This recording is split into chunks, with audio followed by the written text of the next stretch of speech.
Welcome back, everybody. Back in the kitchen with Danielle Dale. She is the American honey princess from Sparta, Wisconsin, travels all over telling everybody the wonderful benefits of honey and sharing great honey recipes. So we're doing some soup. This is kind of fun. Be perfect for Thanksgiving or fall. Absolutely, Yummy. a great appetizer. And so it's honey carrot soup. We have 3 ingredients simmering over low heat right now. Okay. The carrots, 1 pound, and they're thinly sliced. We have the 1 small onion and then 2 cups of low sodium chicken broth. And that's just simmering until the carrots get tender.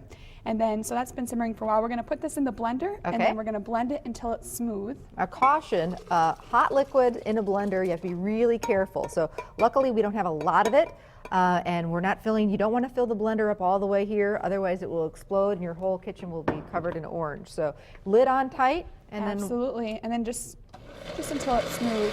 If you have one of those immersion blenders, those are fantastic too, and you can do it right in the pan.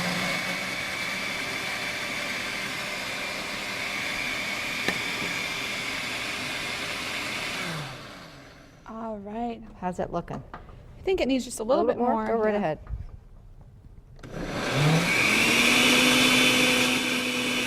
Great color. Beautiful color. Okay, so now we're going to take this. And we're going to actually transfer that back into the saucepan. Yep. And then we're going to add 1 cup of milk. And we wouldn't even have milk without honeybee pollination because honeybees pollinate alfalfa and then cows eat alfalfa and produce our dairy products. So that's a cool correlation. Neat. I did not know that. So make it nice and creamy. In goes our milk. Mm-hmm. And now we're going to sweeten this. This is going to be the magic ingredient here. Absolutely. And the honey in this recipe is actually going to help balance out the taste of the onion. So it seems like quite a bit of onion with 1 whole onion in there, but this is actually going to give it a nice rich flavor. And it won't be too sweet, just sweet enough. So this is honey from actually Red Granite, Wisconsin, Henry's Honey Farm. So it's great to buy local honey and support your local beekeeper. Oh, it sure is. All right. Again, I'm using this measure cup. This will help it go right in there. And you let this simmer for about how long there, Danielle? About 15 minutes or until all the honey dissolves into the soup. Okay. So. And then one last ingredient I see is that nutmeg? Is that nutmeg, and that's going to give it more of a, another rich flavor to it. Ooh, so a little bit, just a little dabble. I know this stuff is strong, so. Oh my gosh, it smells so delicious. What a nice fall soup. And if you're starting to put together a Thanksgiving menu, I love to start Thanksgiving dinner with some sort of a soup and a salad.